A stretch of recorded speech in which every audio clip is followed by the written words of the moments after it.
Bismillahirrahmanirrahim. Assalamualaikum warahmatullahi wabarakatuh. Alhamdulillahi rabbil alamin.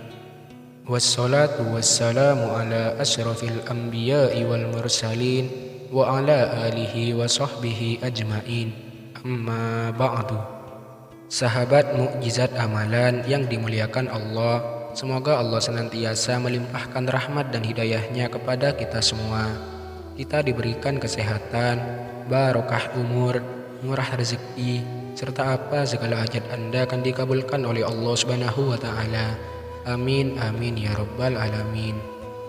Sahabatku semuanya yang dirahmati Allah, pernahkah Anda merasa bingung, tak tahu harus berbuat apa?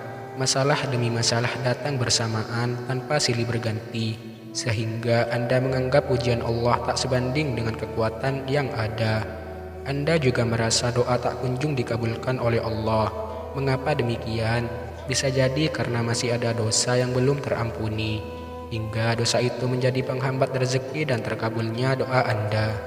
Nah, pada kesempatan malam ini, saya ingin mengajak Anda memohon ampunan kepada Allah dengan membaca Sayyidul Istighfar dan doa Allah agar mencukupkan segala kebutuhan Anda, memberi syafaat kelak di akhirat, mengampuni segala dosa dan memberi perlindungan hingga dijamin masuk surga. Nah, seperti apa doanya? Simak video ini hingga selesai.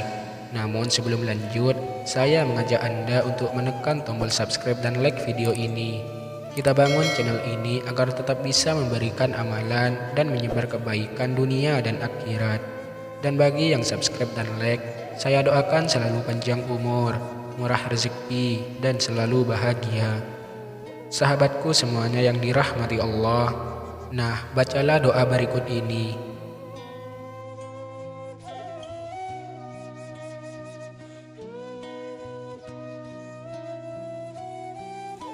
Yang artinya dengan menyebut nama Allah atas diriku, hartaku, dan agamaku. Ya Allah, jadikanlah aku orang yang ridho atau menerima atas ketetapan-Mu, serta berkahilah aku atas rezeki yang Engkau tentukan, sehingga aku tak tergesa meminta sesuatu yang Engkau akhirkan, atau mengakhiri sesuatu yang Engkau hendak percepat. Sahabatku semuanya yang dirahmati Allah, sempatkanlah Anda membaca doa ini sebelum Anda tidur. Semoga dengan video ini kita lebih mendekatkan diri lagi kepada Allah Subhanahu wa Ta'ala, dan semoga semua yang kita harapkan dan yang kita cita-citakan segera diijabah dan dikabulkan oleh Allah Subhanahu wa Ta'ala. Amin, amin ya Rabbal alamin. Akhirul kalam. Wassalamualaikum warahmatullahi wabarakatuh.